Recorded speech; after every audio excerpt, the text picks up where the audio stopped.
Hari Om Tat Sat.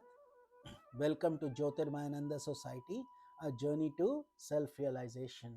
Please subscribe for the mystical meanings of the scriptures and to enjoy daily satsang with us. We are currently studying the book Yoga of Perfection, summary of Srimad Bhagavad Gita, commentaries by our Guruji, Swami Jyotirmayananda Maharaj, narrated by myself, Swami Nikhilananda.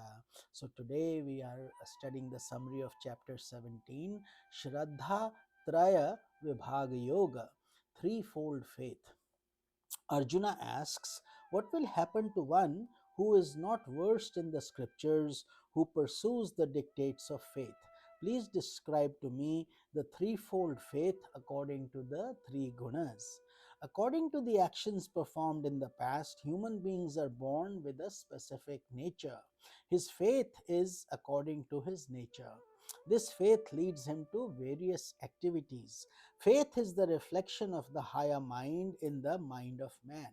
It is more than reason. If the mind is pure, faith is sattvic. If the mind is full of complexes, the faith is rajasic or tamasic. A man is what his faith has made him.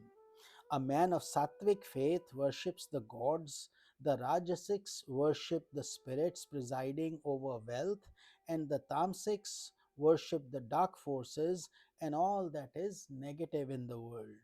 Impelled by Tamasic faith, one practices terrible forms of worship by the force of desire.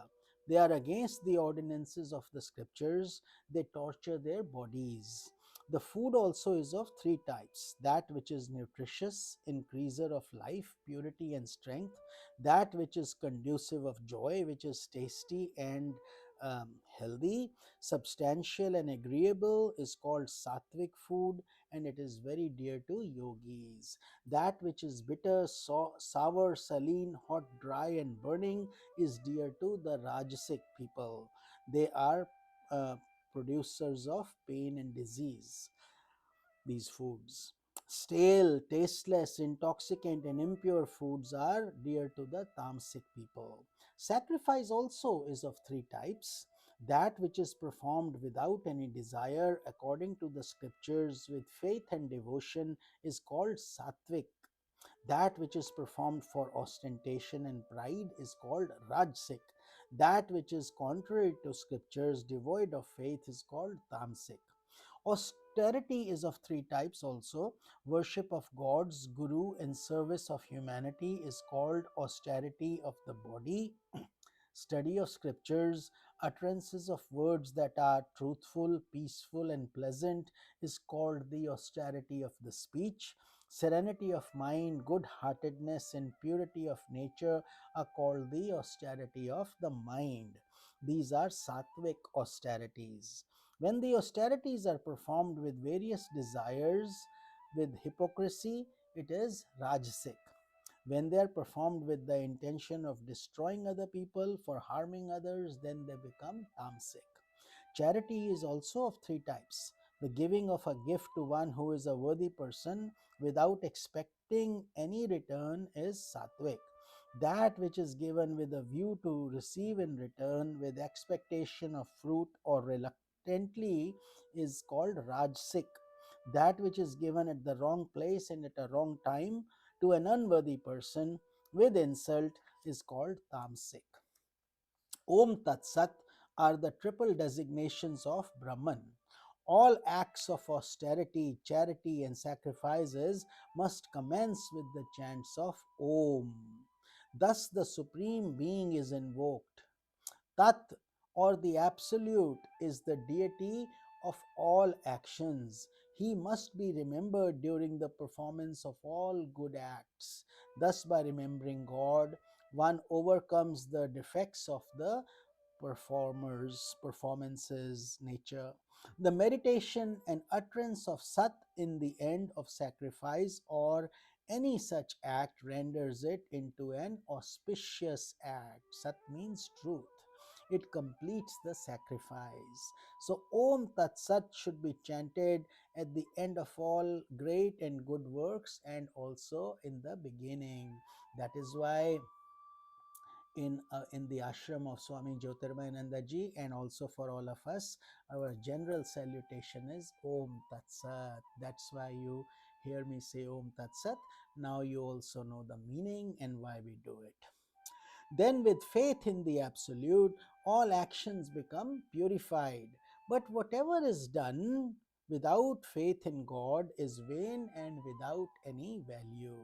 Thus ends the 17th discourse entitled Shraddha Traya Vibhag Yog, or the division of the threefold path. And moving on to the last and final chapter of the Bhagavad Gita, it is called Moksha Sannyas Yoga, chapter 18, Yoga of Liberation by Renunciation. Lord Krishna concludes his teachings in this chapter. Renunciation of selfish actions is usually called sannyasa. The renunciation of fruits of actions is called tyaga or abandonment. They are synonymous terms. The abandonment is of three types according to the three gunas: the performance of sacrifices, acts of charity, austerity, etc., should not be renounced but should be done without expectation of reward and without attachment. Such renunciation of fruits in action and attachments is called sattvic abandonment or sattvic renunciation. When a person renounces his actions because of pain, he does rajasic form of renunciation and does not obtain any fruit thereof. And when a person renounces actions due to delusion, it is called tamasic. A man of sattvic renunciation has no doubts left pertaining to actions. He is totally pure. He performs actions without having attachment to agreeable ones and without having hatred to the disagreeable ones. So he does not bring his personal likes and dislikes. He just does his duty, and that is sattvic. Complete renunciation of action is not possible by the embodied souls. Therefore, renouncing the fruits of action is called renunciation. This renunciation is acquired by the following understanding. Five are the factors responsible for the performance of our actions. So they are the body, the ego, the various senses, the different vital forces, the presiding deity or the destiny, that is the karmas of the past. So always five things are at play.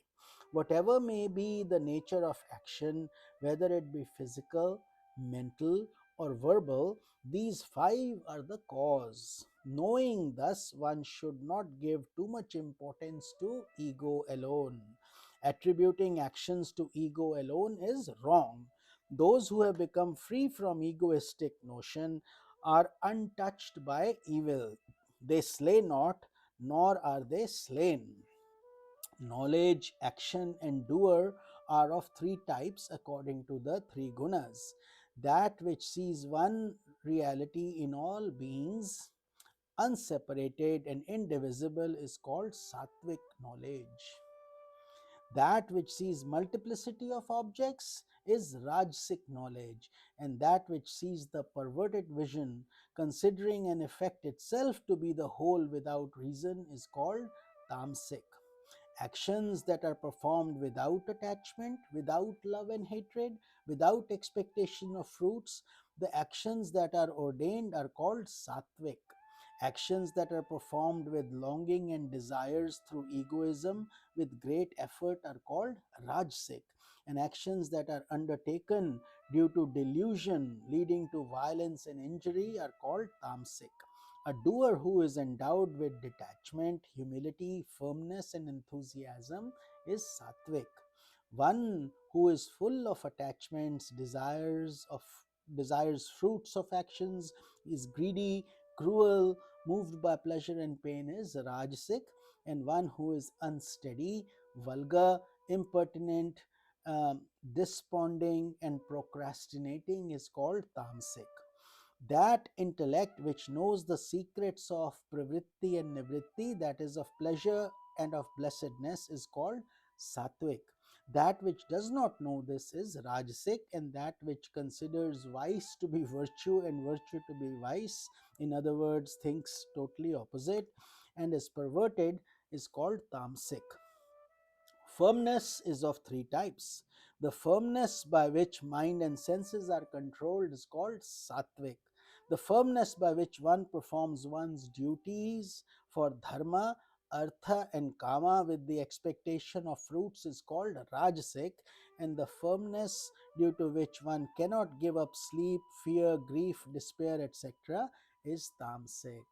So, with this, we conclude our satsang for today, and we will continue this beautiful journey together in tomorrow's satsang. This is Swami Nikhilananda. Hari Om Tat Sat.